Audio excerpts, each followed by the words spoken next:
ঘরে যেহেতু মাছ নাই সেজন্য ভাবলাম যে মাছ ছাড়া আজকে তরকারি রান্না করবো। মাছ ছাড়া কি তরকারি খাওয়া যায় না? হ্যাঁ, অবশ্যই খাওয়া যায়। আর এই তরকারিটা আমার অনেক পছন্দ। সিমের সিজন আসলে আমি এরকম করে তরকারি খেতে ভালোবাসি। এই রান্নাটা আমার মার হাতে অনেক মজা হয়। আমার মা যখন তরকারির সিজন, এই সিমের সিজন আসে তখন বিসিএলা সিম দিয়ে, আলু দিয়ে, টমেটো দিয়ে এরকম শুকনো শুকনো পোড়া পোড়া করে রান্না করে খেতে অনেক ভালো লাগে। হ্যালো গাইস, কী অবস্থা? আশা করি সবাই ভালো আছেন, আমিও ভালো আছি। দেন চুলাটা জ্বালিয়ে কড়াইটা বসিয়ে নিয়েছি। নেওয়ার পরে পরিমাণ মতো পেঁয়াজ কুচি দিয়ে, পরিমাণ মতো তেল দিয়েছি। তেল দিয়ে পেঁয়াজগুলো ভালো করে ভেজে নিয়ে এখন সিম আলুগুলো দিয়ে দিব, দিয়ে হালকা একটু ভেজে নিব। এরকম রান্না আমার খুবই পছন্দ। যেহেতু ঘরে কোনো মাছ টাছ কিছুই নেই, পুরো ফ্রিজ ফাঁকা, যেহেতু রুম ফাল্টের আবার আছে 2 দিন। আজকে হলো মঙ্গলবার, বুধবার, বৃহস্পতিবার, আজকে 2 দিন আছে, সেজন্য আর কোনো মাছ টাছ কিনি না। যেহেতু মাছ কাটাকাটি আমার একদমই পছন্দ না, সেজন্য আমি মাছ কিনিও না। কিনবো করে আর কিনাও হয় না। আর আমার মাছ টাছ কাটা দিতে আমার কাছের মানুষটা সব সময়, সেজন্য মাছ টাছ আর কিনা হয় না। যেহেতু রুম পাল্টে নেবো সেজন্য আর মাছও কিনে নাতে ভাবলাম যে একটু সিম নিয়ে আসা, আলু দিয়া একটু শুকনো শুকনো করে রান্না করে। টমেটো তো অনেক দাম এখন, সেজন্য টমেটোটা কিনা হয় নাই।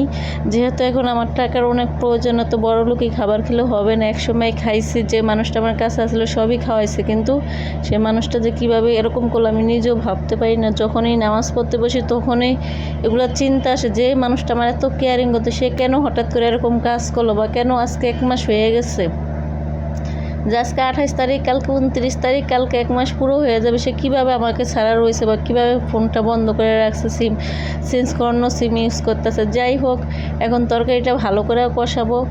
পরিমাণ মতো পানি দিয়ে দিলাম, হলুদ মরিচ ভালো করে দিয়ে কষে এখন পরিমাণ মতো পানি দিয়েছি। পানি দেওয়ার পর আমি আবার একটা বদ অভ্যাস, তরকারিটা কষানো হয়ে গেলে ভাতটা একটু সেঁকা দিয়ে নিই। ভাত সেঁকা না হলে আমার খেতে ভালো না। ভাতের নিচে একটা ভিজা ভিজা ভাব থাকে, সেই ভিজা ভিজা ভাব থাকলে আমি ভাত খেতে পারি না, তখন আমার নিচের ভাত রয়ে যায়। এই জন্য আমি সবসময় ভাতটা সেঁকা দেওয়ার চেষ্টা করি। সেঁকা না দিলে আমি ভাত খেয়েই না। যখনই আমি রান্না করি, যতই টাইম থাক আর না থাক, সময় থাক আর না থাক, তারপর আমি ভাতটা সেঁকা দেওয়ার চেষ্টা করব। তো ভাতটা সেঁকা শেষ হয়ে গেছে। এখন তরকারিটা ভালো করে কষে নিয়েছি, একটু ঝোল নেই। ভালো করে কষানোর পরে তরকারিটা যত কষাবেন ততই মজা লাগবে। এটা কষার মধ্যে হলো স্বাদ, যেহেতু এটা মাছ হবে না সেজন্য বেশি বেশি করে কষাতে হবে। এই জন্য পরিমাণ মতো হালকা পানি দিয়ে সেই পানিটাই পুরোপুরি শুকিয়ে নেবো। শুকিয়ে যখন পোড়া পোড়া হয়ে যাবে তখন তরকারিটা আমি নামিয়ে নেব।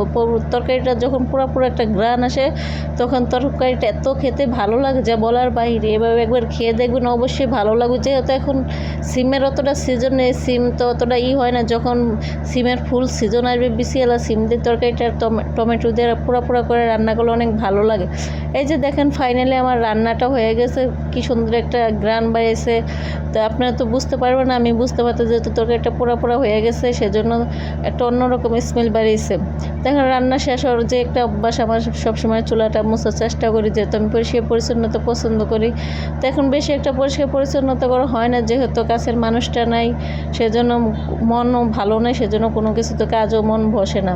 তো আজকে আমার রান্নাটা কেমন হয়েছে অবশ্যই কমেন্টস করে জানাবেন। পরবর্তী ভিডিও নিয়ে আবার চলে আসবো। আজকে এই পর্যন্তই, আল্লাহ হাফেজ।